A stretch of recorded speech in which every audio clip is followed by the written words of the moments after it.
Muy buenas tardes a todas, a todos los que nos acompañáis en esta sala de la sede Ciudad de Alicante o a través del streaming, donde quiera que esté, a este acto de presentación del libro de Carmen Alemán Bay, Textos inéditos e inconclusos de Miguel Hernández, estudios y edición. Como bien saben, Miguel Hernández no es solo uno de los poetas españoles más leídos en América Latina, sino también quizá el más querido. Cuando los colegas de México, Perú, Argentina llegan a la Universidad de Alicante y les propongo alguna salida para conocer la provincia, la mayoría me hablan de visitar la casa del poeta en Orihuela o de llevar una flor a su tumba en el cementerio de Alicante. Hernández es un poeta recitado, musicado, plasmado en los muros de las ciudades latinoamericanas, y es magnífico que así sea.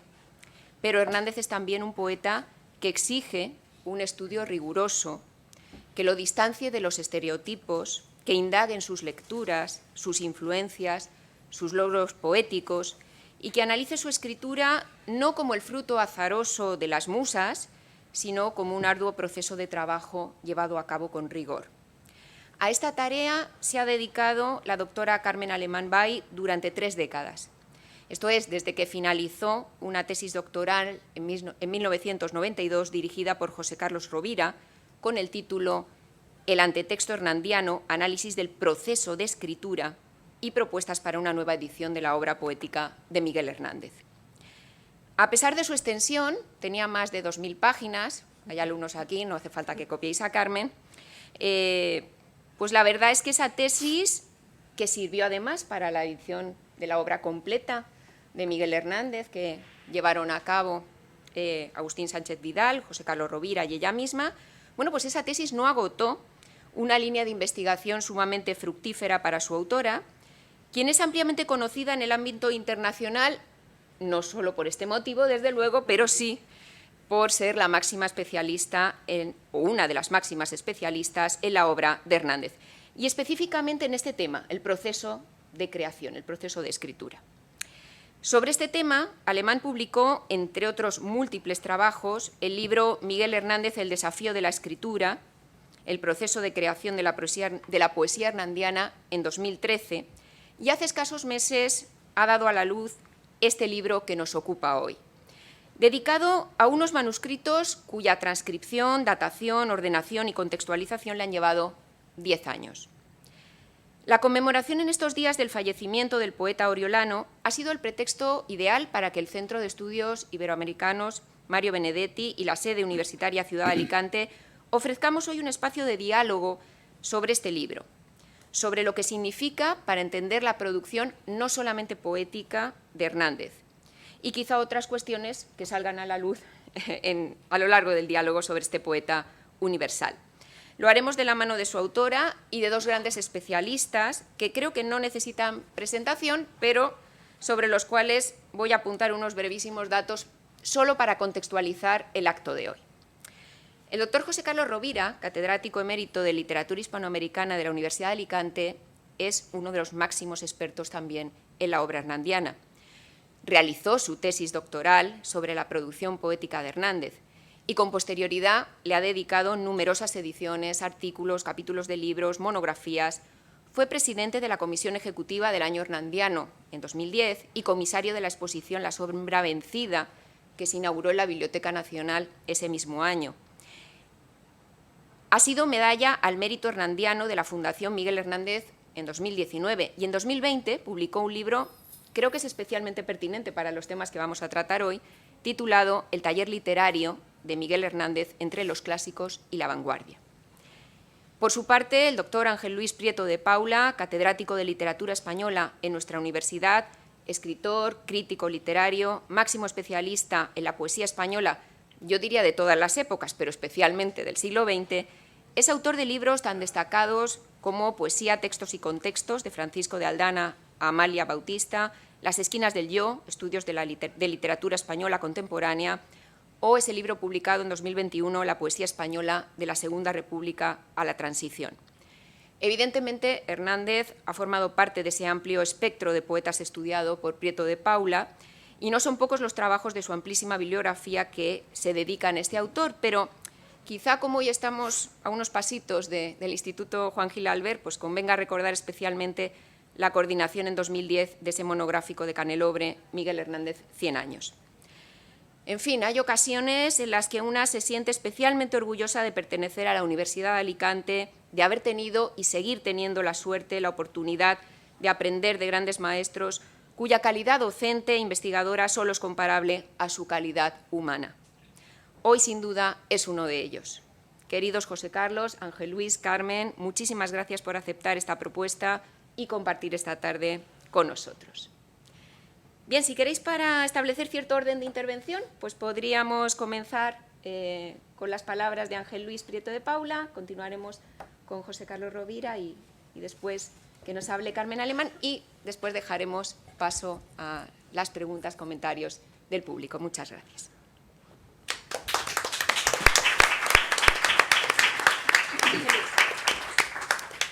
Buenas tardes. Yo sí me acuerdo que es el título de un libro de memorias de un autor de cuyo nombre no voy a citar, aunque también lo recuerdo. Yo sí me acuerdo porque tengo una memoria caprichosa, volátil y discontinuidades, pero me acuerdo del día en que la profesora Carmen Alemán leyó su tesis doctoral. Me acuerdo hasta de las cosas que le dijeron. Hubo un profesor que le dijo lo que nos han dicho a todos y que son profesores que se atienen a unas pautas que se reiteran aunque no están escritas en ningún sitio. Digamos que sotto voce van corriendo por ahí y siempre se utilizan, que consiste en decir, da lo mismo si la tesis es excelente, como era su caso, o muy mala, consiste en decir algunos elogios y después matizar, robando las palabras a Ovidio, aunque muchos de los que la utilizan no lo saben, no saben que eso es un acto prohibido, que consiste en especificar que a pesar de que la tesis es muy buena, tiene algunas máculas, algunas pecas, que no van en detrimento de la calidad que ya previamente han ponderado. Y me acuerdo de otra intervención de un profesor, que era profesor de historia, muy querido, pero como a uno no lo he citado, al otro tampoco lo voy a citar, que dijo que después de todo, Carmen Alemán lo único que había hecho era lo que cabía esperar de un becario que vive de eso y para eso, y que se había atenido al tiempo, a las formas, a los modos, y había llegado al corolario de un trabajo ejemplar que, como ha dicho nuestra presentadora, tenía 2.000 páginas, he de especificar que algunas las había escrito Miguel Hernández. Claro, lo que vino a decir era, en España siempre que se elogia a alguien, inmediatamente y de una forma automática empezamos a pensar contra quién era ese elogio. Pues sería contra algún doctorando que no cumplió con los plazos con los que ella se había cumplido, ateniéndose a lo que cabe esperar, decía él, de un doctorando. Ella había hecho un trabajo, lo había concluido en el momento pertinente, porque si mi memoria no me es infiel, y en este caso la memoria es más corta que en el otro, porque lo acabo de leer ahora, he visto que la tesis se leyó en marzo, solo he leído ahora, y que la obra completa de Miguel Hernández, donde ella figuraba como colaboradora, pero en realidad era una obra hecha sobre el bastidor de su trabajo doctoral, se debió de publicar muy pocos meses después. 10 días después o 15. Pues eso. Lo cual quiere decir que fue un trabajo, supongo yo, que he hecho a uña de caballo, con las prisas y con las urgencias con las que siempre se suelen concluir las tesis, pero además en este caso a sabiendas de que la obra de Hernández, que se tenía que publicar entonces, tenía que responder a esa falsilla sobre la que ella había constituido una tesis doctoral que yo creo que todavía hoy tiene vigencia. Bueno, algunas tesis además tienen una tesis. Todas se llaman tesis, pero muchas no tienen tesis. Yo creo que la suya tiene dos. Una que responde al autor y otra que responde a ese trabajo. La primera tesis es que cuando alguien se empecina en hacer un trabajo poniendo la inteligencia que le dio Dios o la naturaleza, y el trabajo que ya solo depende de él, pues llega a coronar la cumbre que ella coronó.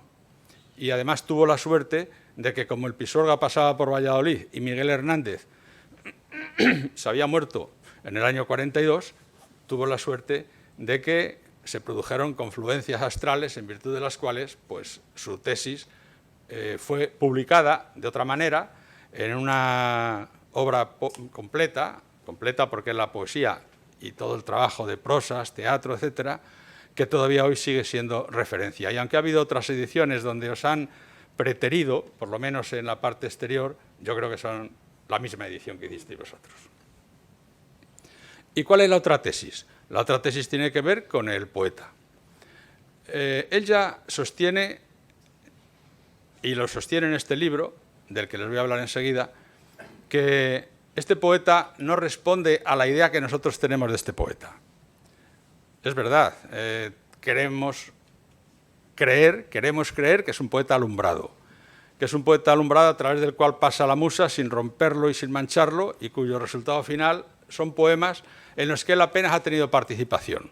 Algo así como si dijéramos, como Borges alguna vez trató de decir, con una de sus típicas boutades, que eran entre genialidades y tonterías, cuando lo aplicaba al caso de Cervantes, que si tiráramos todas las palabras que contiene el Quijote al aire y cayeran en el suelo, habría alguna posibilidad de que cayeran en la disposición que nos permitirían hablar del Quijote, en esa disposición. Bueno, pues solemos entender que Miguel Hernández, de toda la enorme cantidad de grandes poetas con los que comparte escena, yo alguna vez hablé de que era un sol en una galaxia que estaba plagada de soles enormes, enormes como él, pues resulta que tendemos a pensar que este poeta era un poeta que procedía de una manera espontánea, sin encomendarse ni a Dios ni al diablo, sin apenas cultura literaria, que eso sí puede ser verdad, sobre todo al principio, pero también sin apenas bagajes retóricos. Y claro, eso es una falsedad absoluta. Miguel Hernández es un poeta tan meticuloso, aunque dispuso de mucho menos tiempo, tan empecinado en el amor por la obra bien hecha como Juan Ramón Jiménez. Y yo sé que ponerlos juntos, poner a uno al lado del otro, puede parecer una blasfemia, pero como la perpetro yo, ustedes no tienen que confesarse. O sea, son dos poetas que abogan ambos por la obra rotunda, rotunda quiere decir redonda. Y Juan Ramón hablaba de la obra con una O muy grande, redonda y mayúscula. Y aunque no hacía lo propio Miguel Hernández, sin embargo, el trabajo de Carmen Alemán ha consistido en plasmar algo que no solo no parece una evidencia, sino que parece un contrasentido. Y es que Miguel Hernández es un poeta que tiene muchas intermediaciones entre la primera fulguración del poema y el poema tal y como nosotros lo conocemos. Esa es la tarea que hizo en su tesis doctoral, mediante algo que cuando yo estudiaba todavía no existía, o por lo menos todavía no se había codificado, que era la crítica genética. Por eso hablaré poco de esto, porque uno aprende lo que aprende cuando tiene 14 años. Yo cuando regresé del bachillerato y alguien me preguntó, una tía mía, hijo, has aprendido mucho, no del bachillerato, del ingreso, que hice con 9 años, le dije, a estas edades ya que se puede aprender. Bueno, yo exageraba un poco, pero como no lo aprendí cuando había que aprenderlo, que es cuando uno hace el bachillerato o cuando uno está en la universidad, luego lo que uno hace es calcificar lo que previamente aprendió y amartillarlo, pero digamos que la contextura intelectual está hecha. Yo no sé nada de crítica genética, pero ella hizo un trabajo de crítica genética en el sentido de que desplazó, y además eso no lo podría yo aprobar, yo no podría a un estudiante instarlo por ahí, quiero que lo haga otro. Desplazó el punto de interés del texto en sí, del poema hecho, al proceso en virtud del cual ese poema llega a convertirse en poema. O sea, ella nos mostró el telar, la cocina del pintor, nos mostró el taller del hechicero, en el que un poeta con muy escasa formación de partida, con algunas lecturas contadas, que se fueron multiplicando, intensificando, pero con grandes dificultades, que tuvo que comprimir todo su proceso de creación en más o menos 10 años. Murió con 31. Su primer libro lo publica en el año 33, murió en el 42. Y aunque antes había hecho algunos intentos, había borrajeado algunas páginas o miles de páginas, si quieren, es un poeta que comprime toda esa trayectoria en muy pocos años. 9 años de plenitud, de los cuales 3 son de guerra y los que vienen después de la guerra son de cárcel. ¿Cómo es posible que lo hiciera? Entonces, algo que a mí no me interesa mucho cuando hablamos de otro poeta, en el caso de Miguel Hernández me interesa muchísimo.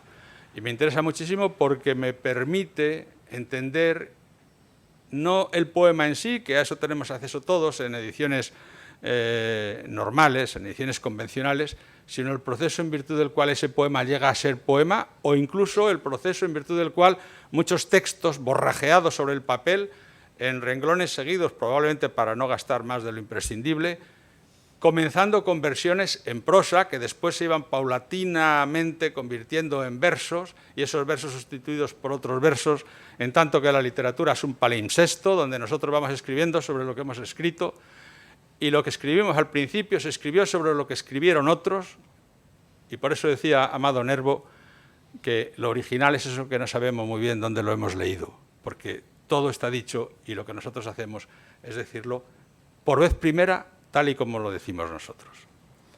Bueno, la crítica genética, de la que yo no sé nada, ha cambiado mucho desde entonces, que es una fecha relativamente reciente, 30 años, hasta hoy.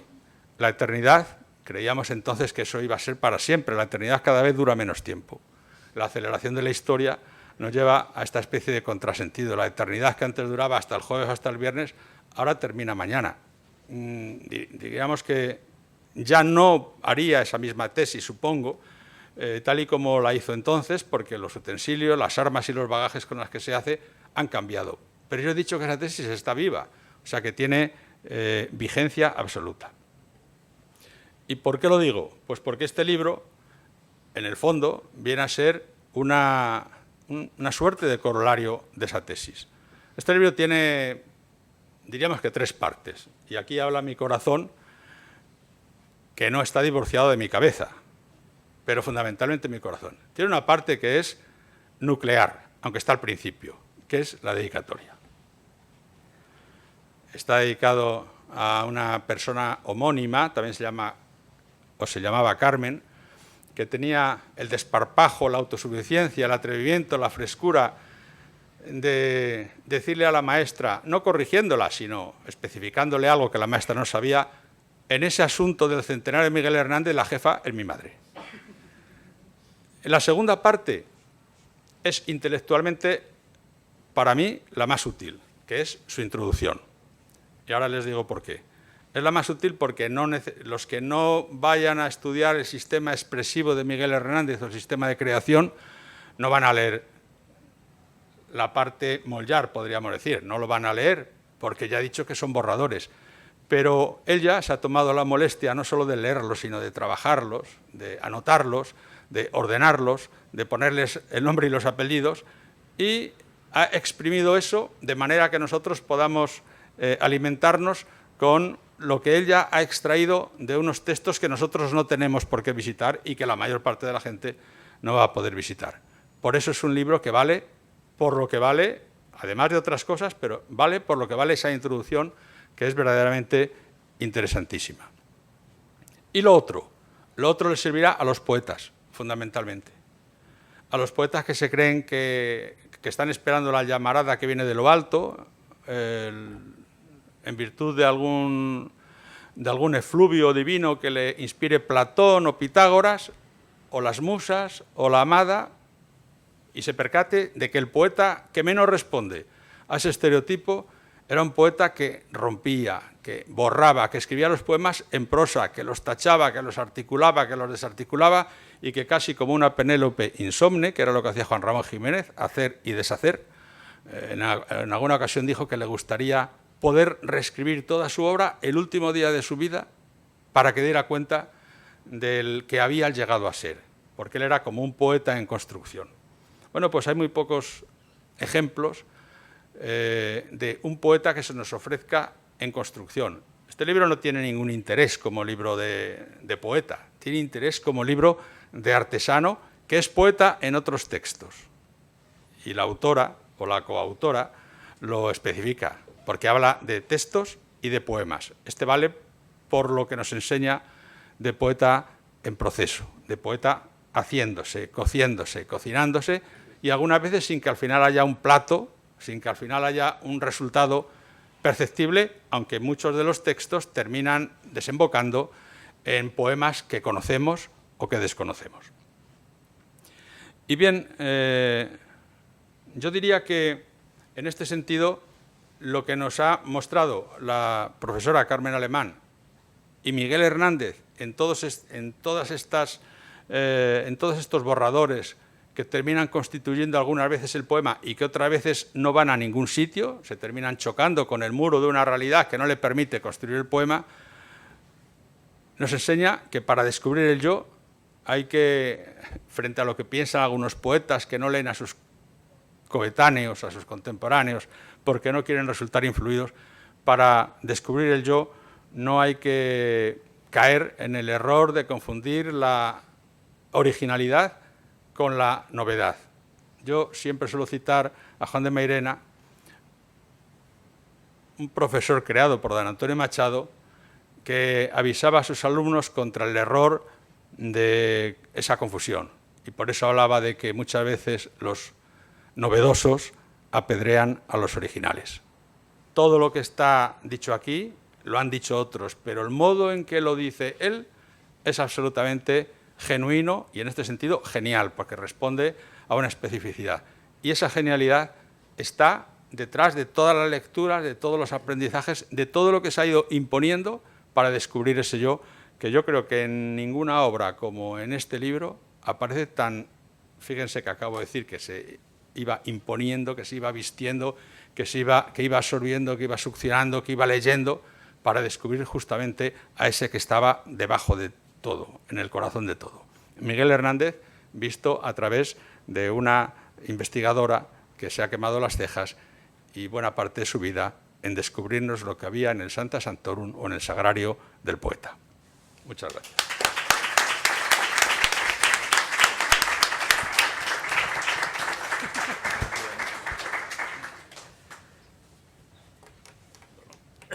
Bueno, buenas tardes. Está enchufado, está.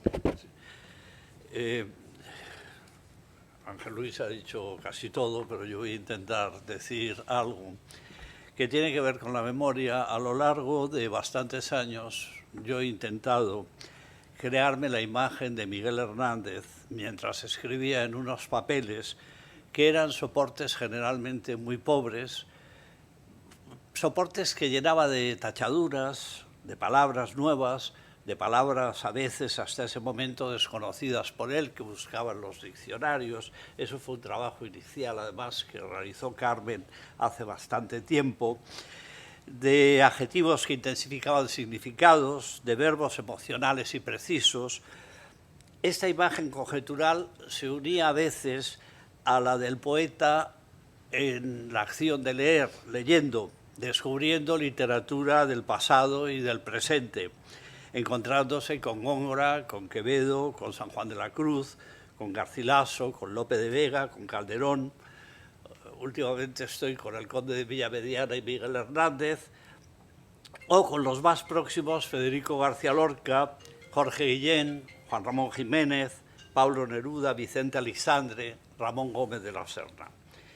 Es imprescindible formarse esa imagen de Miguel Hernández para enfrentarse con los más de 1.400 papeles autógrafos que se conservan en el archivo, que se conservaban en el archivo de San José de Elche y que ahora están en el archivo provincial de Jaén. Cuando digo se conservaban, me refiero a un pasado que empezó en 1986, cuando Josefina Manresa, viuda de Miguel Hernández, depositó en el Archivo Municipal de Elche más de 1,5 millar de manuscritos que el poeta, que había conservado ella del poeta.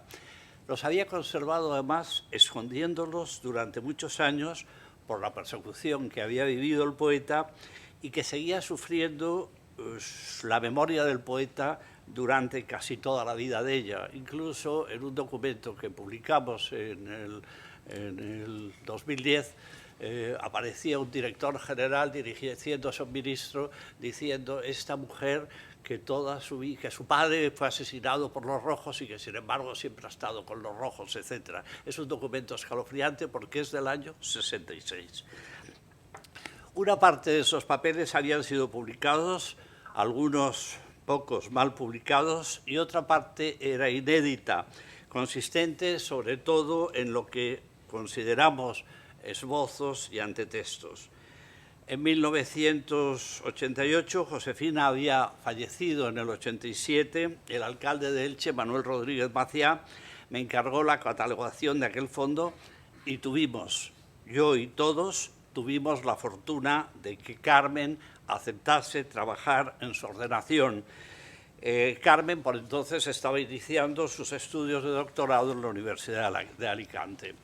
El resto de la historia lo narra Carmen en el libro que presentamos y que voy a afirmar ya que es otra nueva imprescindible colaboración suya para redimensionar el material textual que ordenamos y que fue trabajado y sobre todo sistemáticamente transcrito por ella en 1992, desde 1988 hasta 1992, cuando leyó su tesis, que ya se ha recordado, el antetexto hernandiano.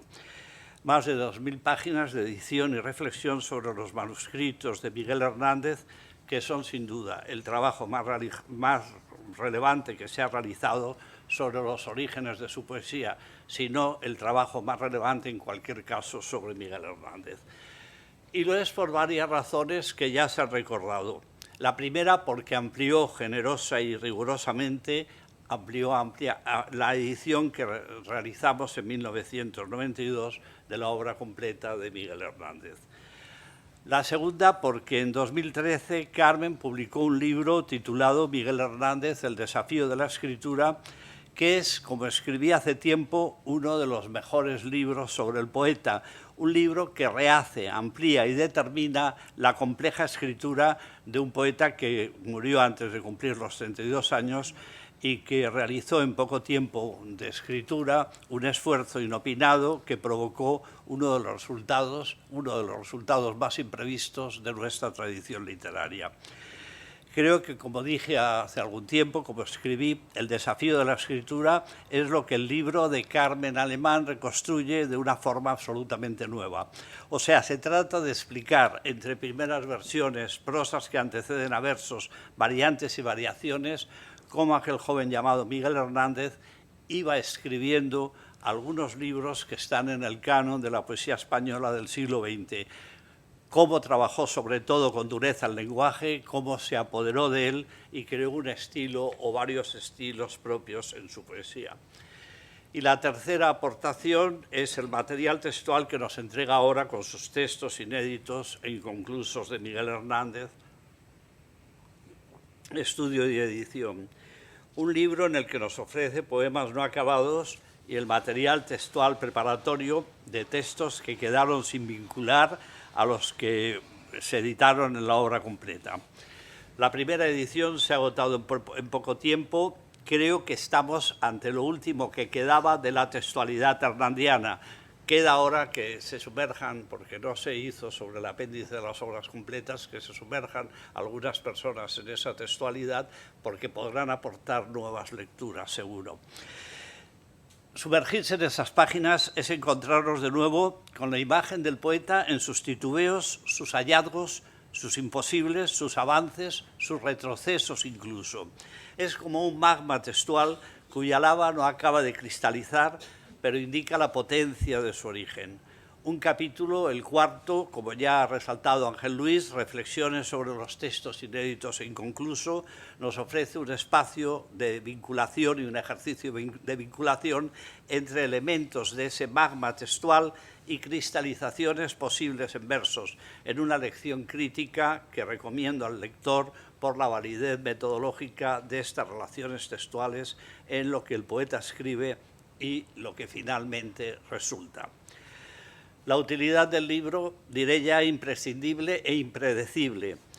Les cuento, en noviembre andaba yo buscando trazas del rayo amoroso y existencial hernandiano, el que alumbra en el rayo que no cesa, en una búsqueda que concernía, esto no importa, el rayo amoroso de Juan de Tarsis, conde de Villamediana, del que Hernández había corregido las pruebas de la antología que Neruda preparó en 1935 para Cruz y Raya. Y me encontré con el libro de Carmen, que me entregaba varias posibilidades previas al libro del 36, al rayo que no cesa, que conjuntaban además el rayo naturaleza que había utilizado el primer Miguel Hernández, lógicamente en la época y el ciclo de Perito en Lunas, con el rayo amoroso que aparecía en este año 34-35. Les leo un fragmento porque a partir de ahí quiero decir ese carácter absolutamente esencial para quien quiera adentrarse en los orígenes de una escritura. Ecos de resplandores a los astros, el rayo y su herramienta de muerte, sus crispadas picas, cataclismos de sangre y alaridos y lágrimas. Las culebras arrastran su horror del rayo, como rayos elásticos terrestres, latigueando espanto, electricidad imperiosa. Siguen varias reflexiones, como analizó muy bien Carmen hace mucho tiempo, esos guiones que indican posibles espacios verbales posteriores para decir en un momento: su colosal y musculoso acero, gesticulan las hachas como rayos, los grandes cataclismos vegetales taladores del mundo. Una catástrofe y la palabra hachas y rayos. Inmediatamente cualquier lector de Miguel Hernández recordará: en mis manos levanto una tormenta de piedras, rayos y hachas estridentes, sedienta de catástrofes y hambrienta. La elegía Ramón Sige está aquí en esa metáfora de la violencia del rayo y el hacha junto, o llega hasta el final de Miguel Hernández, en ese momento absolutamente esencial del vals de los enamorados y unidos, hasta siempre, cuando dice: en mis manos levanto una tormenta de piedras, rayos y hachas. Perdón, huracanes quisieron con rencor separarlos a esos enamorados, y las hachas tajantes y los rígidos rayos. Los rayos y las hachas, un sonido, una construcción fonosimbólica, panatales y vibrantes múltiples, se convierten en una construcción de violencia que está contenida ya aquí, en este momento que acabo de leerles. Bien, hay muchos más ejemplos. Carmen ya ha ido destacando algunos. Por ejemplo, besarte fue besar un avispero, era un verso que ya nos conduce a besarte fue besar un avispero que me clava el tormento y me desclava. Es decir, directamente aparece un verso en cursiva porque está recogido por Miguel Hernández en un poema posterior. O hay incluso juegos que resulta curioso comprobar sobre ellos cómo era ese espacio de creación que el poeta estaba dotándose, estaba creando, estaba desarrollando. Por ejemplo, encontramos en la búsqueda la pude hacer no porque leí el libro inmediatamente, sino porque Carmen amablemente me había dejado en el ordenador para que hiciera mi búsqueda de palabra, porque yo generalmente soy muy vago y entonces cuando alguien me deja un texto en el ordenador lo utilizo rápidamente y para contarles estas cosas que les digo. Corazón de la muerte, no es posible dudar. Este dolor me ha de hacer a mi pesar inmortal. Eso lo ha escrito en uno de los manuscritos de la misma época Miguel Hernández. Y de pronto se convierte en descansar de esta labor de huracán. Amor, infierno, no es posible. Y el dolor me hará a mi pesar eterno. Pero al fin podré vencerte, ave rayo secular, corazón que de la muerte nadie ha de hacerme dudar. Ha recogido el sentido, lo ha transformado aquí en unos versos de un poema muy conocido de Miguel Hernández. Bien, no sigo con los ejemplos. Materia textual, por lo tanto, que explica la creación del poeta en intentos, aproximaciones, centros de interés que se despliegan luego en su creación. Y esto es otra contribución imprescindible que nos aporta ejemplos, como ya se ha dicho, para entender no la poesía solo, sino el trabajo poético incansable de Miguel Hernández, su esfuerzo con la palabra que lo situó entre las figuras imprescindibles del siglo XX. En fin, creo que el libro de Carmen que presentamos tendrá, ya lo está teniendo, un largo recorrido porque hay nuevas claves para intentar explicar su escritura. A través de él nos podemos meter en su taller creativo, en estos momentos esenciales en los que, como sabemos, las palabras van llenando un esbozo de creación que luego transformado, corregido, reelaborado, rimado y ritmado a veces dará como resultado el poema y otras veces, y este es el valor de estos textos, ese momento de creación del que resultará finalmente el silencio, que es la otra posibilidad del momento de la escritura. Por todo eso, por lo que significa este libro, otra vez, gracias, Carmen Alemán May.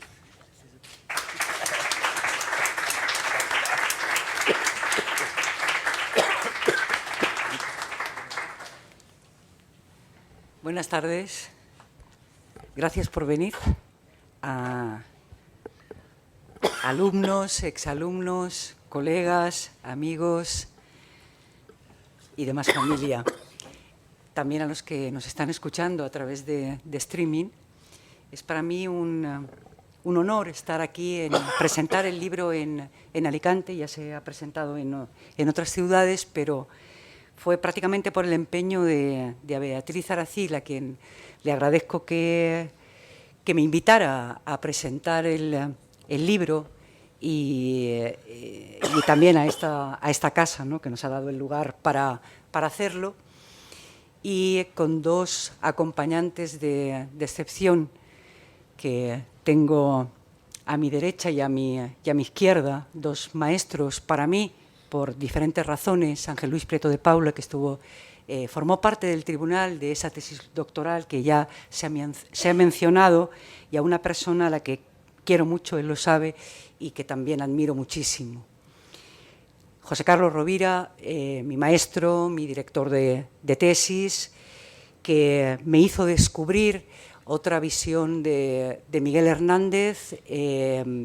Gracias a él yo hice esa tesis doctoral y también junto a él viví uno de los momentos intelectuales más hermosos de mi vida, que siempre cuento, ¿no? Ver, tocar y palpar los manuscritos de Miguel Hernández, sin duda es la aventura más intelectual, más emocionante que yo he tenido en mi vida. Dudo, y ojalá tenga muchas, que a lo largo de los años pueda tener, pero ver aquellos papeles y sobre todo saber lo que existía detrás de aquellos papeles es algo que se queda clavado en el corazón. Por tanto, a Hernández le debo muchísimo en mi vida y él me ha devuelto siempre muchísimas alegrías, ¿no? Todo lo que está envuelto de Hernández, para mí, está envuelto de alegría. De manera que yo he intentado también, desde aquella tesis doctoral, dar lo mejor de mí para Miguel Hernández también, ¿no? Creo que tenía no una obligación, desde luego, pero sí como una necesidad de explicar todo aquello que yo había vivido en aquel archivo, todo aquello que yo había sentido a lo largo de 4 años de transcripción para llegar a esa tesis doctoral de 2.300 páginas. Pero tengo que explicar inmediatamente esto, que nadie se asuste, porque efectivamente, como recordaremos, Ángel Luis, aquella tesis doctoral tenía a lo mejor una octava y después el resto de papel ya no tenía nada más, ¿no? O sea que hay muchos vacíos también en esa tesis doctoral. Como se decía, bueno, he tenido el honor de tener a estos dos compañeros de viaje, amigos y colegas, y han explicado gran parte de lo que supone este libro, y estoy muy agradecida también por sus palabras y todo aquello que ha suscitado la transcripción de estos manuscritos y también mi trabajo, ¿no?, en esa introducción. Les voy a contar sucintamente qué es lo que, poniendo una serie de notas a pie de página a lo que han dicho ellos.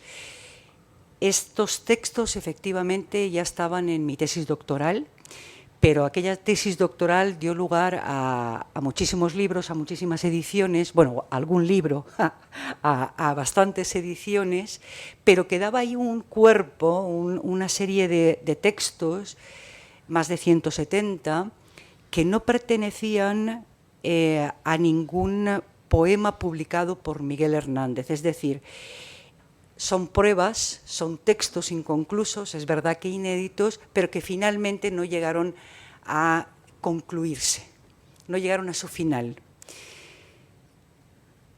El libro, toda esa parte de esos 170 manuscritos ya estaban divididos, como lo hice en la tesis doctoral, en 4 partes, que son los 4 ciclos de la obra de Miguel Hernández, el perteneciente, primer ciclo, Perito en Lunas, todo lo que está alrededor de Perito en Lunas, el primer libro que publicó Hernández en 1933, la segunda parte, que es el ciclo del amor, el rayo que no cesa, todo aquello que fue antes del rayo que no cesa, el tercer ciclo, que es el perteneciente a la Guerra Civil Española, y finalmente el último ciclo, que es el carcelario, ¿no? Estos textos, Miguel Hernández, no creo recordar que hay solo un par de textos, o quizá 3, de aquellos que no fueron publicados. Miguel Hernández no fechaba los textos. De manera que esa es una primera complicación a la hora de enfrentarse a estos textos inéditos. ¿Cuáles poner en el primer ciclo, cuáles en el segundo, cuáles en el tercero, cuáles en el último?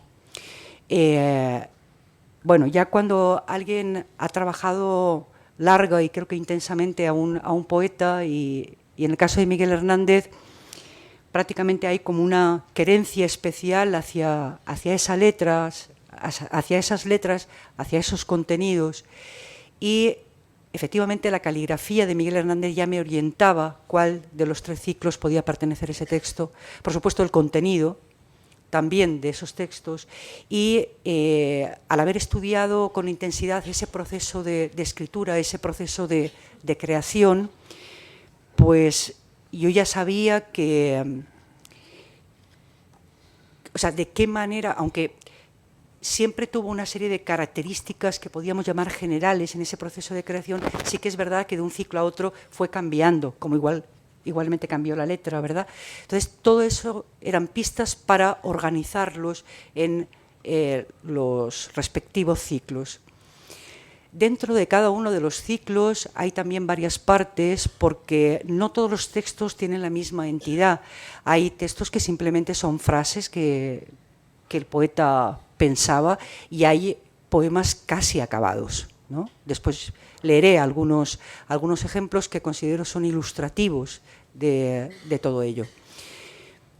De manera que son muchos años, son 30 años que esos textos estuvieron por ahí. Los últimos 10 años le estuve dedicando bastante tiempo, porque claro, lo que yo incluí en la tesis doctoral, digamos que era a bulto, ¿no?, esos textos, pero esos textos necesitaban un tratamiento, necesitaban una ordenación mucho más fidedigna. La experiencia de los años también te da una manera diferente de enfocar y de releer esos textos una y otra vez. Y bueno, por diversas circunstancias, esos textos fueron quedando ahí, los fui retomando, los fui reclasificando. Fue una lucha bastante intensa, ¿no?, porque algunos era realmente difícil, estaban, digamos, en el pórtico o en el filo de un ciclo, de otro, dónde colocarlo.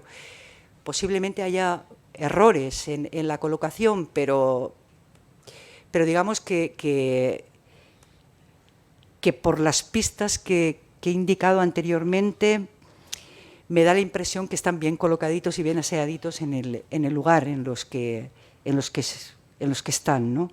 Y creía que también estos textos, a pesar de que Miguel Hernández, claro, no los publicó porque eran textos inconclusos, pero sí los guardó. Y aquí yo quiero hacer un homenaje a Josefina Manresa también, a su esposa, que con muchísima dificultad guardó esos textos en una dura posguerra, y en donde era un peligro tener esos miles de manuscritos. No estamos hablando de un haz de papeles, sino de cientos de manuscritos, y cómo los pudo conservar para que años después alguien como nosotros pudiera tener el acceso, y por eso también era para mí una responsabilidad llevar estos textos a buen puerto, ¿no? Si no al mejor puerto, sí a buen puerto. De manera que lo trabajé con bastante intensidad y pensé en un momento que esto ya estaba terminado. Y debo agradecer también a la editorial de la Universidad de Jaén, a Rafael Alarcón, que dirige una colección, El Niño de la Noche, donde se han publicado muchos libros de los mejores hernandianos. El caso de Miguel Hernández, que tiene un libro publicado allí no hace mucho, El Taller de Miguel Hernández, donde también, digamos que el libro de José Carlos dialoga también con el mío, ¿no? Porque él también habla de ese taller en el que Miguel Hernández, en ese laboratorio donde Miguel Hernández trabajó y estuvo. Se publicó hace muy poco, en el mes de octubre, y hasta ahora estoy bastante satisfecha por los resultados que está teniendo, porque creo que Miguel Hernández necesita una mayor internacionalización.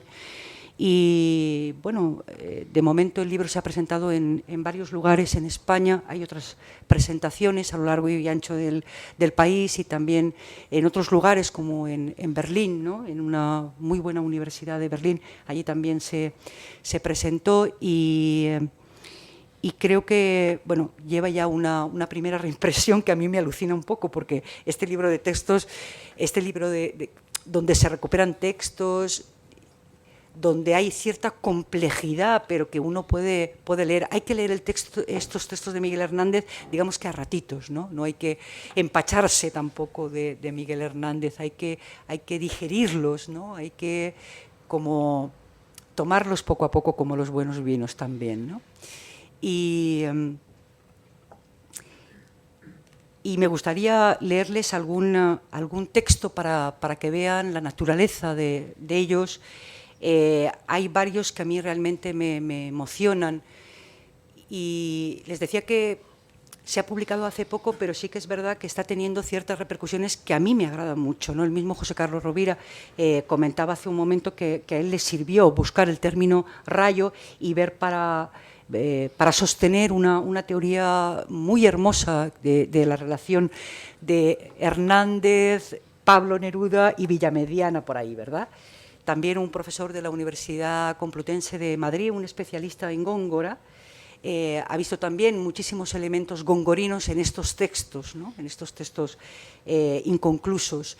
Y Laura Palomo, nuestra querida compañera, una de las mejores especialistas en Gabriel Miró, me comentaba el otro día que también ha visto muchos elementos mironianos en este libro, de manera que yo creo que, aparte de darnos esa otra visión que hemos tenido durante mucho tiempo de Miguel Hernández, aquí es el Miguel Hernández a corazón abierto, porque estos son borradores. Entonces, claro, cuando alguien va a publicar algo, digamos que perfila muy bien todo aquello que va a decir, pero esto, aunque le dijo a su esposa Josefina que lo guardara todo, que eso tenía un valor, por eso Josefina Manresa lo guardó todo, aquí está, digamos, un Miguel Hernández muy auténtico, un Miguel Hernández que sin filtros, que está poniendo una serie de palabras, de pensamientos. En estos manuscritos vamos viendo también cómo Miguel Hernández buscaba palabras en el diccionario, porque era consciente de que no tenía el vocabulario que se requería para ser un buen poeta, aparte de una lucha continuada, ¿no? Para llegar a la perfección de la palabra, ¿no? De manera que bueno, quiero leer algún texto de diferentes partes. Hay uno que a mí me gusta especialmente, que es del segundo ciclo, es decir, del ciclo del amor. Como también se ha dicho aquí, Miguel Hernández, que es un proceso, a mí me gusta mucho el proceso de creación en los escritores. Desgraciadamente hoy en día ya se tiran todos esos manuscritos anteriores, ¿no? Pero en el caso de Miguel Hernández, pues tenemos toda esa riqueza. Y bueno, hay un texto que es bastante extenso, no lo voy a leer todo, pero sí algunas frases que él empieza a escribir en prosa y va entre frase y frase, entre guión y guión, va escribiendo una serie de palabras que, si contamos en no pocas ocasiones, estamos delante de octosílabos o estamos delante de endecasílabos también, ¿no? Y dice así: Te crecían los pechos mientras yo te besaba. Sentenciado a quererte, me han parido. Como un jazmín quiere romper un monte, rota tu alma, jazmineros, se detienen los pinos dilatados, enroscada espuma con arena fechada, esparcido a tus pies y aventado, que en mis huesos de amor no habrá ceniza. Y sigue el texto en prosa que va separando entre guiones y a continuación escribe el poema, a continuación del mismo texto. Y dice así el poema: sentenciado a quererte, me han parido, que ya había dicho anteriormente en la prosa y ahora lo recupera como verso. Sentenciado a quererte, me han parido, y no habrá quien me quite esta sentencia, que a los pies de tu sombra con vehemencia aventado me tiene y esparcido. Me duele el corazón hasta dormido, como un seco aletazo de violencia, y ahora empieza a borrar porque ya no está de acuerdo con aquello que está escribiendo, ¿no? Tacha lo siguiente: de quererte y su aletazo seco de violencia. Tramontanará algún día mi existencia para que veas lo que en él has sido, rendido de querer y quieres salir, manantiales de amor, un querer incesante ha preferido que tan solo querer. Y vuelve nuevamente a la prosa porque no está de acuerdo con aquello que ha escrito y vuelve otra vez sobre el poema que finalmente no terminó. Hay otro texto también muy hermoso, que por cierto lo recuperó José Carlos en este libro, El taller, pero decidí ponerlo aquí también como para que estuviera el conjunto de todo aquello que perteneciente a esos textos inacabados, que se titula Ausencia, ¿no? Ausencia sabemos que es uno de los términos, el cancionero y romancero de ausencias, ¿verdad? Entonces es una de las palabras clave de ese último ciclo hernandiano, de ese libro que quizás sea el mejor que escribió Miguel Hernández, escrito, como se sabe, gran parte en la cárcel. Y dice, Ausencia, este lo tituló, en ocasiones sí titulaba, aunque en pocas, sí titulaba algunos textos. ¿Y por qué sabemos que no es una prosa poética? Porque es algo que siempre nos planteamos desde el primer momento, ¿no? Que estuvimos con los manuscritos, con la organización de esos manuscritos, y es que están los guiones donde va separando las frases, ¿verdad? El día me contiene como una clara cárcel y entro en la noche como en un calabozo amoroso. Eslabones de luna, cadenas de luceros y pozos de sombra, lazos de humedad, enredaderas de brazos y de besos me someten al lecho donde los huracanes son dulces momentáneos. El día rompe todas las cadenas que la noche me pone, porque el sol es la libertad, la luna, la prisión, el encierro. Yo que he echado raíces en tu boca desarraigada, seca, como un árbol arrancado a la tierra, la llevo ante los dientes, el tiempo me persigue con su sabor a juez, a todo en el que poco a poco me voy hundiendo y temo que cuando vaya a llegar hasta ti con dureza, ya los pasos por debajo del todo. Todas las manos trémulas escriben ausente de todos, todo lo gozo como de mañana, como de ayer. El ausente de todos, lleno de todos, y todas las ausencias canta. El cadáver del mar, una gota de agua. Y para terminar ya con los textos, hay uno que prácticamente está casi completo y además este tenía varios procesos de escritura, aunque finalmente no terminó, ¿no? Se nota que es un poema que le falta todavía bastante, perfilar, ¿no? Como él era muy obsesivo de la palabra, de corregir continuamente, pues considero que no. El poema se titula Negro y creo que sin duda está dedicado a Josefina Manresa por las cosas que dice, porque en no pocas ocasiones Miguel Hernández se refería a Josefina Manresa a través de este color del negro, ¿no? Como una fuente que brotara luto, fino luto, rizoso, negra fuente derramada hacia atrás, tu pelo. La espuma larga y negra por tu frente serenamente se resuelve en cejas y en pestañas que vuelan largamente. Me traspasan los clavos de estas rejas, de esas aleteantes celosías, donde la espuma de los ojos dejas. huelen tus ojos, líquidas umbrías, altos tus ojos, cuerpos, melodías, color de penumbra, de puerta entornada. Y ya para terminar mi intervención, hablaba Ángel Luis al comienzo que este libro tenía varias partes y en una de ellas es donde el corazón más aleteaba, ¿no? Que es en la dedicatoria.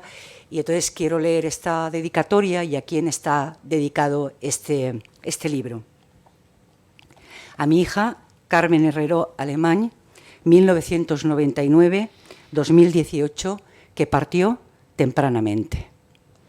Siendo niña, cuando en el colegio la maestra dijo que en esas fechas, corría 2010, se celebraban los 100 años del nacimiento de uno de los más notables poetas españoles, Miguel Hernández, ella levantó la mano y con la gracia y el desparpajo que siempre la caracterizaron, dijo: mi madre es la jefa de eso. Muchas gracias por ella.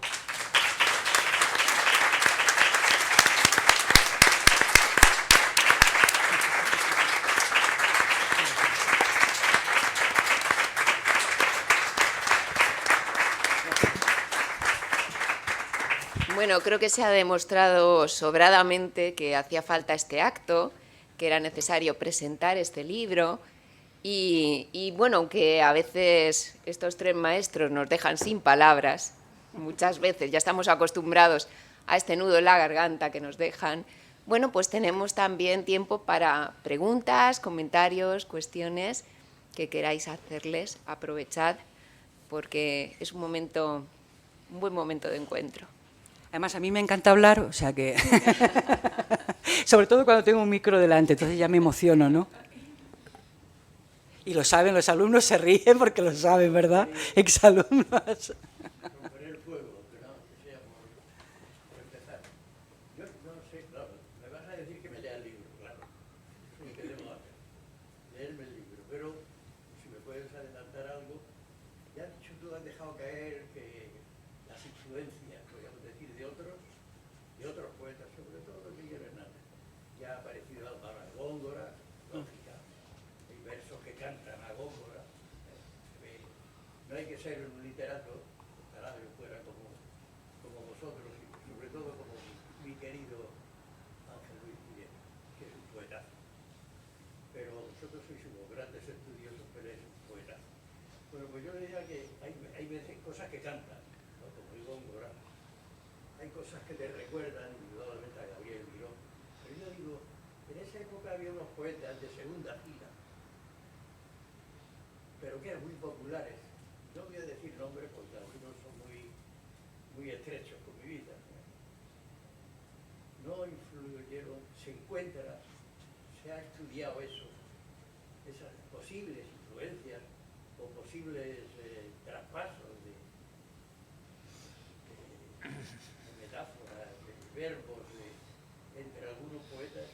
Yo diría, si queréis que diga algún nombre concreto, diría, por ejemplo, pues Antonio Oliver Belmás, tío, su mujer Carmen Conde, pero otros poetas también iba a decir así, de segunda fila, quizás para mucha gente desconocido, como puede ser Meseguer, el poeta cartagenero, que sabemos perfectamente que tuvieron amistad, porque están fotografiados con él, porque lo llevaron para que vieran cómo transgilaban los molinos del campo de Cartagena, o cómo rugía el mar en la roca de Cabo de Palo.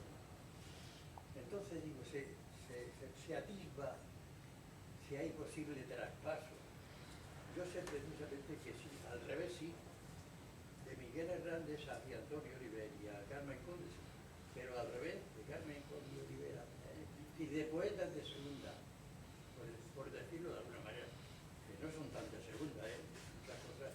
Carmen Conde creo que es una poeta de mucha categoría, pero se vislumbra eso, y perdona porque me he entendido mucho. Además de todo esto, felicitarte y felicitaros a los demás. Gracias. Contesto yo, pero bueno, porque me dice Carmen que conteste. En primer lugar, para agradecerle a Manuel Oliver Narbona que fue el editor de mi tesis, de eso ya hace mucho tiempo, que no se había leído además en la Universidad de Alicante, y con un acto de audacia la publicó en la Universidad de Alicante y bueno, estuvo bien, vamos, para mí muy bien, ¿no? Y él fue el editor. Yo creo que en Carmen Conde, yo creo que sí que tiene en un momento determinado influjo sobre Miguel. Antonio Oliver, no lo sé, es decir, tenían la pasión compartida por Darío los dos, y Darío para Miguel es importante y para Antonio Oliver muchísimo, ¿no? Entonces yo creo que en Carmen Conde ahora hemos sacado un inédito, porque en la página de la Cervantes virtual de Carmen Conde, donde ella precisamente creo que está con los términos hernandianos que pueden ser términos de los dos, pero tampoco quizás Ángel Luis sea el más indicado para, porque es quien sabe de poesía realmente, yo sé algo, ¿no? Casi nada, José Carlos. No fastidies.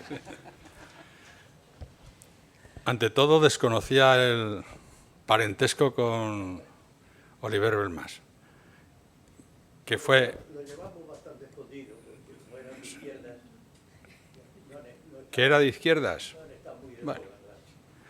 he de decir que Oliver fue el Josefina Manresa de Rubén Darío. ¿Eh? Sí, sí, sí. O sea, se fueron un mal día. El pobre Oliver, que hizo una carrera bastante precaria en la universidad, tarde, mal, pero no nunca, y que no llegó a coronarse con una mísera titularidad, pues se llevó a su esposa a Navalsouth, un pueblito de Ávila, de donde era la princesa Paca.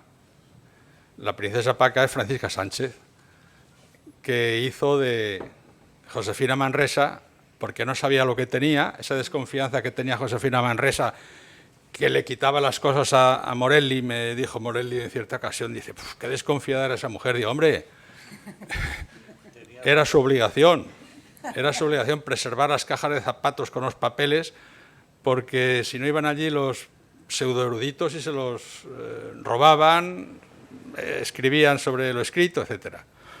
Entonces, es una relación hermosa porque tuvieron entre ellos un vínculo grande. Yo creo que Oliver no puede tener de ninguna manera influencia sobre Miguel Hernández. Tampoco creo que Carmen Conde, a la inversa sí. Carmen Conde, los grandes libros de Carmen Conde son de los años 40 y están muy influidos por ese patetismo existencial que es propio de los poetas de los 40, pero que se lo inventó, entre comillas, Miguel Hernández. Y de por quien sí estaba muy influido, y que sí son poetas de segunda división, los llamamos así, pero que tienen una obra enorme, una obra grandiosa, que es Miguel Hernández. Los poetas de segunda división tienen una obra que no son sus versos, son pues, poetas como Vicente Medina o como Gabriel y Galán, que se inventaron una especie de dialecto literario que fue donde bebió Miguel Hernández. Y de la misma manera que he citado antes a Rubén Darío, que dice que es hijo de Verlaine, pero en realidad es hijo de Zorrilla, luego con el hisopo va asperjando y se echa por encima Verlaine y los simbolistas franceses, pero donde él aprende el metro y el ritmo es en Zorrilla. Pues Miguel Hernández, donde lo aprende, me parece evidente, es en estos poetas costumbristas, regionalistas, que en Salamanca o en el norte de Cáceres o en el norte de Extremadura es Gabriel y Galán y que en Murcia es Vicente Medina. Con nosotros yo creo que hubo una convergencia de aficiones comunes, igual que la hubo con Gabriel Miró, pero ¿qué tiene que ver Miró con Miguel Hernández? Pues nada, estéticamente son contrapuestos, ¿no? Miguel Hernández estaba lleno de angulosidades, era bronco, potente, Gabriel Miró se rompía de sutileza. Entonces hay convergencia, aprenden unos de los otros, pero no se hacen sombra, cada uno aprende pero sin abjurar y sin renunciar a su especificidad, que es lo que tienen los genios, que aprenden de los demás sin dejar de ser ellos. Bueno, creo que más o menos se ha explicado ya, efectivamente, yo creo que no hay influencia, ¿no?, de Miguel Hernández. de Belmas, que era una muy hermosa amistad, y con Carmen Conde también. Sin embargo, no hay influencia, y después están los escritores del Panocho, ¿no? A los que se refería Ángel Luis. Y claro, ahí tampoco... Estos manuscritos, sobre todo, o sea, cuando Miguel Hernández empieza ese proceso intensivo de borradores, es cuando vuelve de Madrid, en Madrid, y cuando vuelve de Madrid, cuando él se va a Madrid. Yo siempre digo que Miguel Hernández no hubiera sido el mismo si no hubiera hecho ese viaje a Madrid, cuando lo animan los amigos y él vuelve cabreadísimo diciendo que no ha conseguido nada, que ha pasado hambre, que ha estado 6 meses allí en Madrid. Sin embargo, consiguió 2 entrevistas muy importantes, en revistas muy importantes de la época. Pero lo más decisivo es que se dio cuenta que si quería ser buen poeta tenía que trabajar la palabra. Y es cuando él empieza con una fiebre tremenda a rellenar páginas y páginas con definiciones, a jugar con los versos, y ahí aparecen en ese primer ciclo algunos textos que tienen que ver con elementos costumbristas también, y utiliza algunas palabras muy típicas de Orihuela que, por supuesto, después ya desaparecen ya al final del primer ciclo, ¿no? Pero en esos primeros borradores sí que se ven todavía esos elementos costumbristas, ¿no? Sí. Yo quería detenerme en esos textos que eran difíciles. Perdón, me he dado cuenta ahora de que había un micrófono. Perdón. Ya está. ¿Se oye? Sí. Sí, se oye. Sí, ¿no? Sí. Yo me quiero detener en esos textos que son difíciles de clasificar entre una etapa y otra. Desconozco, no he podido conocer profundamente esos textos, pero lo que sí creo que es algo general a todo poeta, que cuando termina un ciclo y empieza otro, hay rasgos que se quedan de la época anterior y van apareciendo rasgos de la nueva época. Eso se produce en todos los cambios, incluso cambios del Renacimiento, del Romanticismo en general. Entonces, yo creo que esos textos están justificados precisamente por ese sentido que tiene la vida humana y que tiene el proceso de creación de un poeta. Desconozco los casos concretos, hablo generalmente y de modo generalizado a cualquier creación, ¿no? Ahora mismo, por ejemplo, pienso en Vallejo, y con Vallejo pasa lo mismo. Entonces, no me extrañaría que esos textos sean, que estén a caballo entre una época y otra. Bueno, muchas gracias también por venir, poeta peruano, Cilloniz. Efectivamente, y además en la tesis doctoral que hizo José Carlos Rovira sobre Miguel Hernández, precisamente él estudió cómo ciertos términos, ciertas palabras se colaban a lo largo de toda la trayectoria poética hernandiana, ¿no? Por supuesto que en estos textos inconclusos él nunca abandona un vocabulario que es hernandiano per se, o sea, que tiene un sello. Nosotros, cuando leemos un texto de Miguel Hernández, notamos ese sello. Esas palabras, por supuesto, no desaparecen, pero empiezan a tener otras muchísima más importancia. Y poco a poco, digamos que esas están siempre en el subconsciente o están flotando en ese proceso creativo, pero lógicamente hay otras vivencias que hacen que otras palabras aparezcan en el vocabulario, ¿no? Aunque de repente, incluso, yo he visto algunas frases que él anota que en el primer ciclo y que después aparecen, por ejemplo, en el segundo ciclo o en el tercero, ¿no? La misma frase, que eso denota que él está dando vueltas sobre algo que le suena, o sea, que está ahí, ¿no? Que ya en algún momento lo utilizó, pero le puede servir nuevamente para aquello que está creando en esos momentos, ¿no?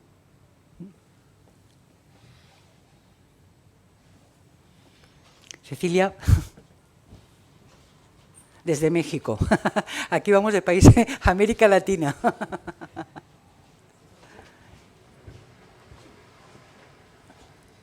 ¿Ahora sí se escucha? Sí.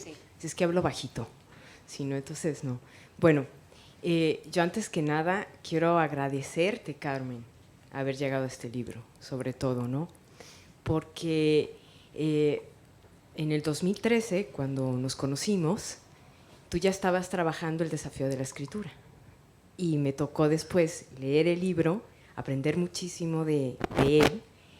Y ahora, en el 2022, que salió el libro, que ya va sobre su primera reimpresión, vuelvo a leer un texto que tiene que ver con los procesos creativos, pero ahora entrañable. Y digo entrañable porque creo que para todos los que nos dedicamos a la creación, yo no soy poeta, soy poeta de closet, por supuesto, pero escribo narrativa, y es increíble ver cómo de pronto no hacemos caso al proceso mismo, los creadores, del destino final al que llega, ¿no? Vamos desechando. Aquí me surgieron varias preguntas después de leer el libro, que no he podido hacértelas, pero ahora en público. Igual mis dudas también son las de muchos otros que escriben, porque todos escriben, no todo se publica, pero me encantó lo que dijo Ángel Luis, ¿no? Y que me la voy a robar, por supuesto, también para mis estudiantes y para mí mismo, que los novedosos siempre van a estar apedreando a los originales o a los singulares. Y sí es cierto, ¿no? Si se privilegia la novedad, lo que vende, lo que está de moda, lo que funciona el sistema, y de pronto pueden surgir otros escritores que no están ahí.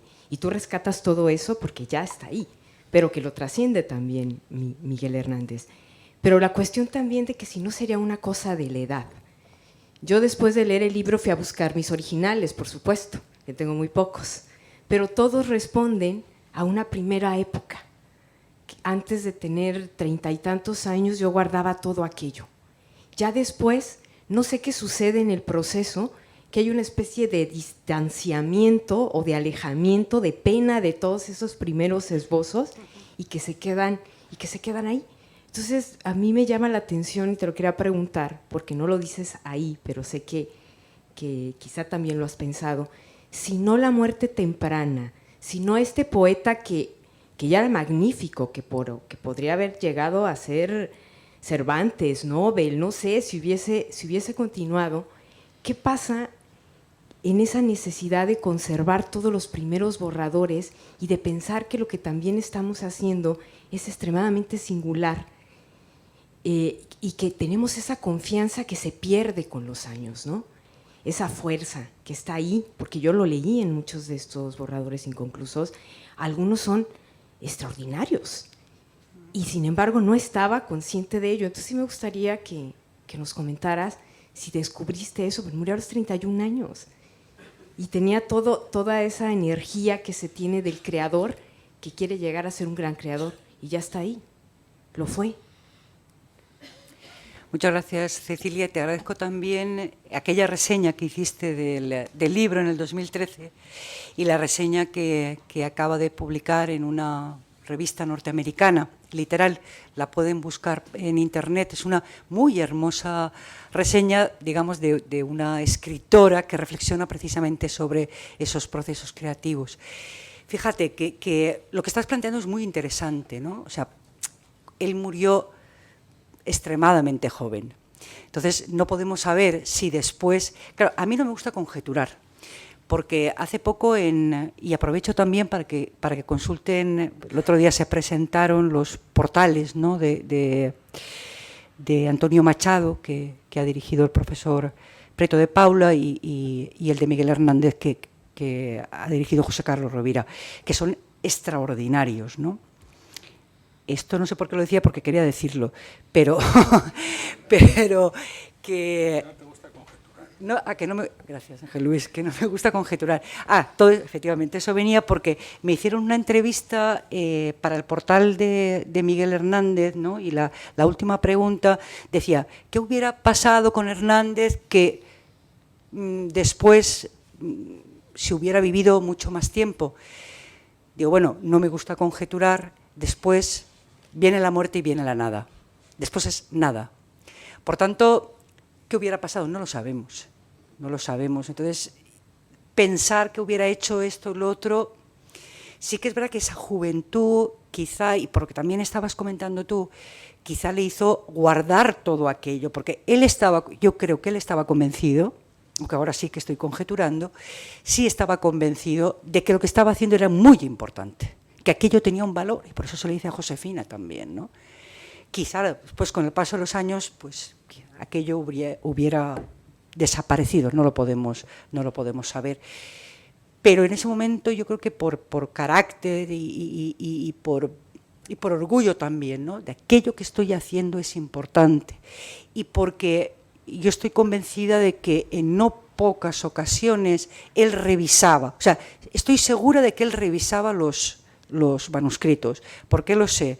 Porque aparecen frases tachadas y a veces, normalmente escribía a lápiz, a veces a plumilla. Incluso en ocasiones tacha esa frase y arriba escribe con un lápiz de otro grosor. Entonces, sabemos que está revisando.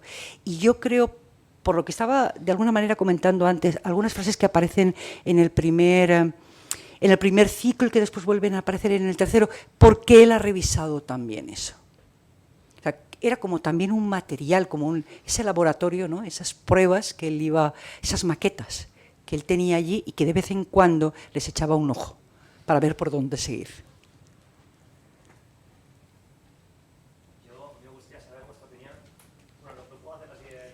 No, hombre, así te oímos bien, Vale, buenas tardes. Yo quería preguntaros hasta qué punto pensáis que para Hernández era importante, además de la creación pues, más estética o más afectiva, la creación también intelectual dentro de la poesía, como la inserción pues, de ideas más de sentido filosófico o conceptual. Esa era mi pregunta. Bueno, contesto yo. Okay. No, contesta porque yo después ya pongo yo la pastilla. Yo creo que su capacidad de lector, de alguien que ha tenido, como recordaba, una formación deficiente desde el punto de vista de su formación escolar, digamos, que termina muy pronto, su pasión es la literatura. Lo que pasa es que con la literatura nos da sorpresas, porque, vamos, yo ahora no voy a contarla porque estoy con ello, Carmen ha dicho que está muy bien, no lo sé. Pues, por ejemplo, a través de que corrige las pruebas de Pablo Neruda, de una edición de Neruda del Conde de Villamediana, Hernández llega a Villamediana y estoy convencido que lee la edición que tiene, la primera edición de Juan de Taxis que tiene Neruda en su casa, y que la lee y que la sigue, que juega con ella. Digamos, no, yo no hago crítica hidráulica, como decía Pedro Salinas, no voy buscando fuentes, voy buscando impulsos poéticos que le da este autor. Pero con Villamediana podríamos hablar de todos los que lee apasionadamente, que son muchos, ya contemporáneos. Neruda, Alexandre como principales en un momento determinado, Juan Ramón, como recordaba, Juan Ramón es una lectura emocional, hay un trabajo excelente ahora de Rafael, el de Jaén, sobre Hernández y Juan Ramón, de cosas que no nos habíamos dado cuenta. Por ejemplo, el cancionero tiene mucho que ver con Juan Ramón. Bueno, en fin, creo que él es un lector apasionado de literatura. De otras cosas no tiene tiempo. No tiene tiempo por su formación también, que no, pero en fin. Bueno, de filosofía que te referías, yo creo que a él no le interesaba la filosofía de la vida. Me da la impresión, ¿no? No tanto... ¿Perdón? ¿Puedo aclarar un poco lo que quería decir? ¿Eh? ¿Puedo aclarar un poco lo que sí, claro. Depende, o sea, la idea era, si era a través, digamos, de la poesía, pues a veces da la sensación de que hay escritores pues, que tienen una intención, pues más a veces de plasmar ideas, o de establecer, no voy a decir una filosofía, pero como eso, de dar como un punto de vista más teórico, a veces del mundo, eso es lo que quería decir. Mira, estos manuscritos tienen algo bastante interesante y que estudio en hago mención y me detengo un poco en eso. Sabíamos que, Miguel Hernández nunca pretendió ser un teórico como la mayoría de los escritores, ¿no? Y sí que publicó algunas reseñas donde podemos encontrar elementos interesantes sobre qué opinaba él de la poesía de otros, pero de alguna manera reflexionando sobre su propia poesía. Sí es muy interesante lo que he encontrado aquí, donde hay frases y fragmentos donde él reflexiona sobre la poesía. O sea, ¿qué es para él la poesía, ¿no? Dándole una prioridad a la imagen, el poder de la imagen dentro del poema. Hay otro manuscrito en el que él está hablando que se pertenecería al segundo ciclo, digamos, en el momento donde él está con la poesía. No, perdón, al final del primer ciclo, cuando tiene relación por influencia de Sige con la religión, ¿no? Y hay unos fragmentos donde él explica su propio proceso creativo, ¿no? Primero es una nebulosa y además lo hace casi arquitectónicamente, la explicación que nos va dando, y con aquello que está diciendo vemos que llega hasta el poema definitivo, cómo a él le viene a la cabeza, cómo después lo va escribiendo, cómo ya lo va formando y finalmente llega al poema. Y es muy interesante ver qué pensaba él. Por supuesto, insisto, no es un teórico, no nos engañemos, sí que hay mucha presencia ahí de Juan Ramón también en algunas definiciones que él intenta dar y de otros pensadores, pero sí se detuvo en eso, y sí que escribió sobre eso. Yo supongo que el material... supongo que has hablado que el material lo guardó Josefina Manresa durante tantos años y además has añadido que estaba escrito a lápiz, con lo cual supongo que el trabajo debió de ser ingente y yo me lo imagino y digo, de miedo de haberlo perdido, porque haberlo escrito a lápiz y tantos años y nada, simplemente quiero que me confirmes que sería un trabajo muy muy duro, porque solo de imaginármelo me da hasta miedo pensar algo se perdería, porque en lápiz y además el papel cómo sería. Y nada, simplemente que me lo confirmes y que enhorabuena por haberlo tocado, los manuscritos de Miguel Hernández, que me impresiona mucho. Muchísimas gracias. Claro, la mayoría, bueno, están escritos a lápiz o a plumilla, ¿vale? Hay algún que otro borrador ahí con algún tachón con boli, entonces ya sabemos que ese no era de Hernández, ¿no? Alguien que accedió allí, que utilizó el bolígrafo, ¿no? Y efectivamente algunos manuscritos estaban muy deteriorados, sobre todo los que escribió en la cárcel. Hay algunos que son realmente conmovedores, uno escrito en papel del baño incluso, y con un estado ya muy deteriorado, pero a pesar de todo, digamos que estaban en relativo buen estado, ¿verdad? Relativo buen estado. Claro, yo creo que hubiera sido una pérdida tremenda, porque esto que está aquí, esos manuscritos también son el poeta. No solo aquello que hemos publicado, sino todo aquello que él ha ido creando para llegar a ese final, ¿no? Una anécdota solo, que la cuento porque se puede contar, y por una serie de razones habíamos decidido fotocopiar todo el material que se estaba organizando, razones de supervivencia, por muchas cuestiones.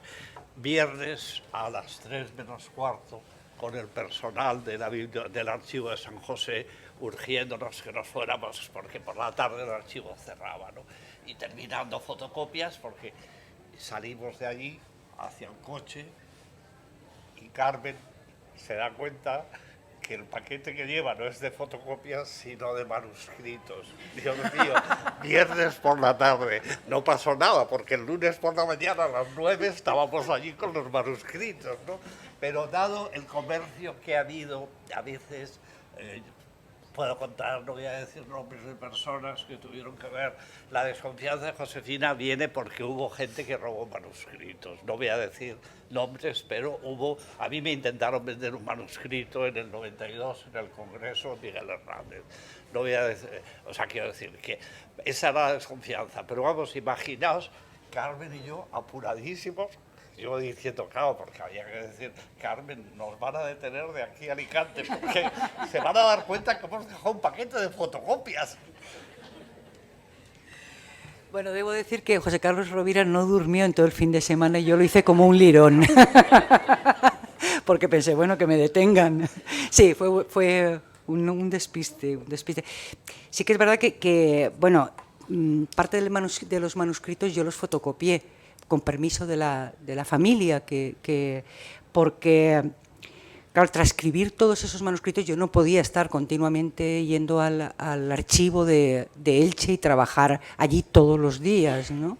De manera que sí que me hicieron el favor de fotocopiar los manuscritos, y lo que hacía era, pues cada 2 semanas, dependiendo un poco de cómo se acumulaba aquello, iba al archivo después de haber hecho toda esa clasificación que dirigió José Carlos. Yo iba allí, entonces aquellas palabras, porque yo leía también las palabras tachadas. Entonces eso siempre es mucho más difícil y trabajaba con lupa. Iba al archivo para ver si podía leerlo in situ, ya que no lo había podido leer mediante la fotocopia, ¿no? Y bueno,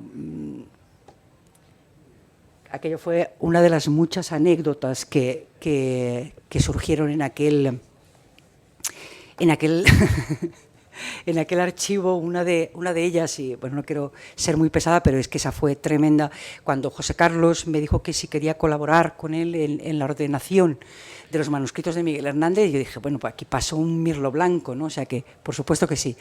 Cuando llegamos allí, vimos cajas y cajas y cajas con todos los manuscritos. Cuando sacamos de aquellas cajas nos dimos cuenta que estaban ordenados por tamaños.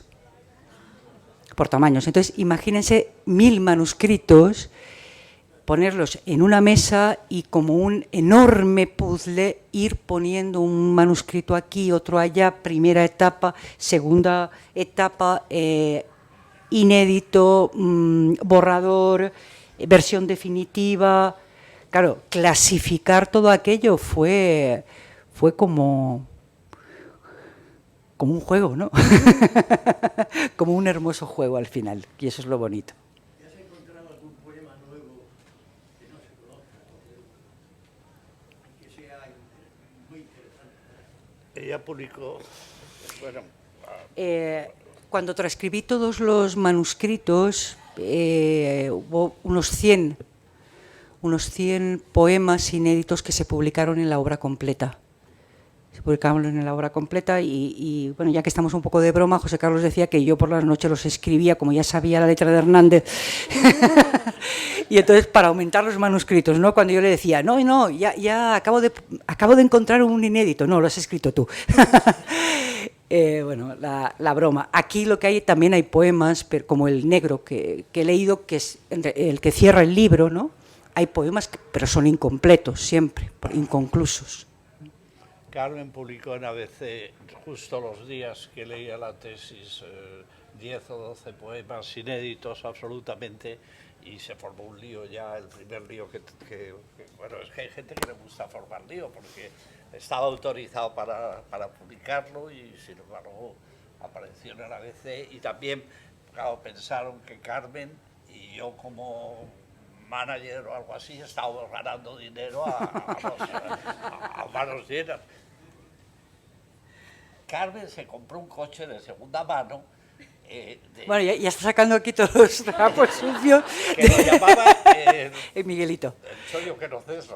No, le llamaba Miguelito a mi coche. Lo compré, mi primer coche de segunda mano, un Peugeotito. 204 era. 5. Era 205 y tenía 4 marchas. Tenía 4 marchas y a un precio muy módico. Me lo vendió una amiga y con los derechos de autor. Entonces, bueno, no piensen que gané mucho, sino que el coche era muy barato, me lo dejaron muy barato. Y era mi Miguelito, porque era rojo además.